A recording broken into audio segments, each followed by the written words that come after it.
حضرت داتا گنج بخش رحمۃ اللہ علیہ فرماتے ہیں کہ عاجزی کے تکبر سے بچو، کیونکہ یہ نفس کا فریب ہے اور انسان سمجھنے لگتا ہے کہ اس دنیا میں مجھ سے زیادہ عاجز کوئی نہیں۔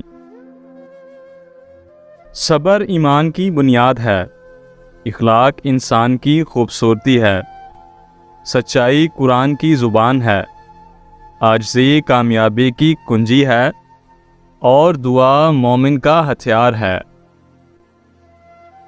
اور جب اللہ دینے پر آتا ہے تو تمہارے مخالف کو بھی تمہارا وسیلہ بنا دیتا ہے۔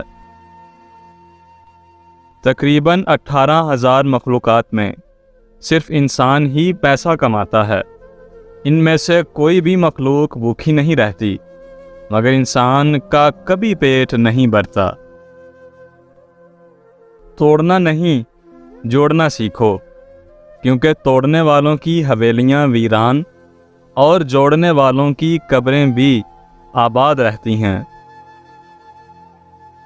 وقت آپ کو بتا دیتا ہے کہ لوگ کیا تھے اور آپ کیا سمجھتے تھے۔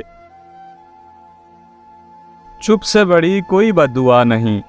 انسان جب بولتا ہے تو قدرت خاموش رہتی ہے، اور جب بندہ خاموش ہو جاتا ہے تو قدرت انتقام لیتی ہے، اور بے شک اس کا انتقام بہت برا ہوتا ہے۔ خاموشی اسی کی محسوس ہوتی ہے جس کا بولنا بھی اچھا لگتا ہے۔ جو دو گے وہی لوٹ کر آئے گا، چاہے عزت ہو یا پھر دھوکہ۔ وقت بھی کتنی عجیب چیز ہے نا، کسی کا کٹتا نہیں اور کسی کو ملتا نہیں۔ انسان پریشانیوں کی گنتی کرنے کا تو ماہر ہے، لیکن نعمتوں کا حساب رکھنا بھول جاتا ہے۔ لوگ نصیحت سے نہیں، دھوکے سے سبق حاصل کرتے ہیں، کیونکہ نصیحت اکثر ایک کان سے داخل ہو کر دوسرے کان سے باہر نکل جاتی ہے، مگر ٹھوکر سیدھی دل پر لگتی ہے۔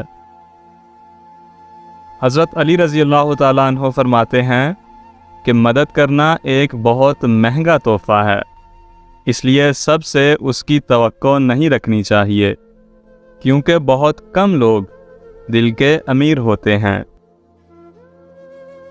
حضرت بایزید بسطامی رحمۃ اللہ علیہ فرماتے ہیں، میں 40 سال تک اللہ تعالیٰ کی تلاش کرتا رہا۔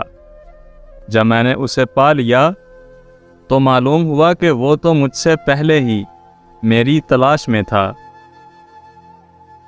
تمہاری وجہ سے اگر کوئی بے سکون ہو جائے تو یاد رکھو تم ظالموں میں سے ہو۔ جو عورتیں اپنے بال ہمیشہ مضبوط اور گھنے رکھنا چاہتی ہیں، وہ نہانے کے بعد بالوں میں ہلکا ہلکا ناریل کا تیل لگا لیا کریں، بال ساری عمر کمزور نہیں ہوں گے۔